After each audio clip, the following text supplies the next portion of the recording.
It's a great day here at the Carter James Ranch, home of the Kansas South Pole. Here we are Monday, January 5th. I think it's the 5th, maybe it's the 4th, I think it's the 5th. We'll show you a move here this morning. We'll get these gals moving here and explain what we got going on today. All right, we're gonna get everyone moving here just to a new area of some Kansas prairie stockpile. As you can see, we have a lot of forage, but not much green. That's what the native grasses do. They go dormant. A little bit of cool season in here. That's one of my things I'd love to improve on, is get some more cool seasons in here. I know a lot of people here in Kansas go, oh, don't ever mess with the prairie. But if we got cool season, we don't got to worry about feeding hay as much. So I'm walking up here. I wanted to get a quick shot of Grandma here. Grandma on, let's see, I think it's March 6th, I think is gonna turn 20 years old. So she's okay. She kind of ebbs and flows in condition. No, it's March 16th actually. She ebbs and flows in condition, but she's still rocking and rolling, looking pretty good. So just kind of show you the herd as they're moving through. We have got a great weather week here, warming up during the day, still dropping below freezing at night, but today we're supposed to be 59 degrees, which really helps us not have to feed as much hay, so the cattle don't have to stay warm. They're just eating to maintain condition.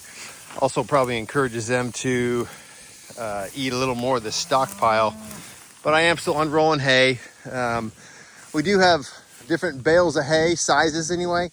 I used to only buy huge round bales, but this year I actually bought some smaller bales. One, they were on sale, so that was really good. But I'm really liking it on days like today when we can unroll a small bale, meaning 800, 900 pound bale, and still give them some hay, but then give them some fresh stockpile here to wander through and graze a little bit if they need it. But overall, the herd is doing real well.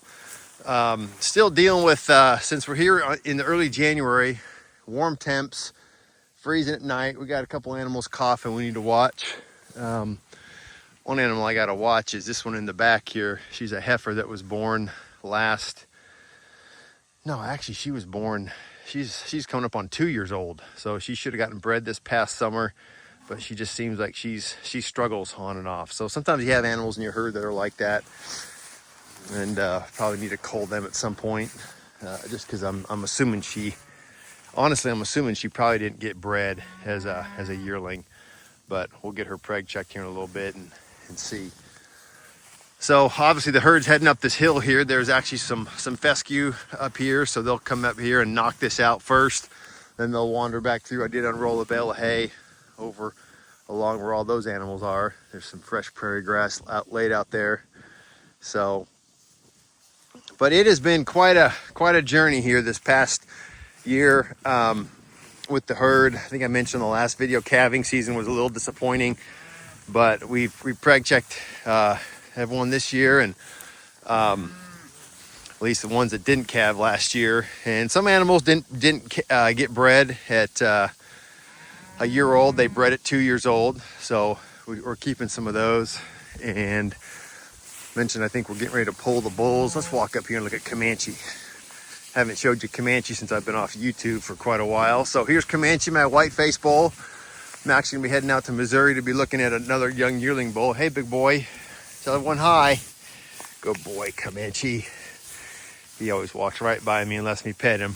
Love that dude. So we are gonna be selling Bullseye, one of the bulls that we got out of Arkansas. So we got a lot of his genetics in the herd. I've always liked this bull. I've not named this bull here, but walking away, he's a good looking animal. So this is what we're doing, man, every day, still moving the herd, trying to maintain condition. You know, it's crazy. It's amazing how fast the year goes by. I was thinking it sneaks up on you that we're going to be calving here in 65 to 75 days. Here towards the end of March is when we'll start. So it'll be upon us. So trying to make sure these gals all stay in good condition. boy, the weather sure helped. And we're looking pretty mild here for the next couple weeks. So how I look at that is we can get to the mid-January with mild weather. Boy, okay, only maybe 45 days of potential severe weather. In February. So, I was watching a documentary the other night about American agriculture, and it's so interesting to me that it focused on the CAFOs, the confined animal feeding operations, and it talked about chicken houses. And it was just interesting how these systems that we've created here in America to maximize efficiency we can maximize the amount of land you need to raise this stuff, how all the problems that come out of that. In the cattle deal, there's just so much. They talk about carbon emissions and what to do with all the manure. In these chicken houses, they were talking about the ammonia that's put off. That's causing all kinds of problems for the residents in the area. And all for the sake of creating cheap food. And I can understand that. I've often thought to myself, man, I could have a lot less land and just run a feed yard and pump out a lot of beef, but I don't know that I'd feel good about that. Well, I can tell you, I know I wouldn't feel good about it. So that's why we've decided to run a pasture-based system.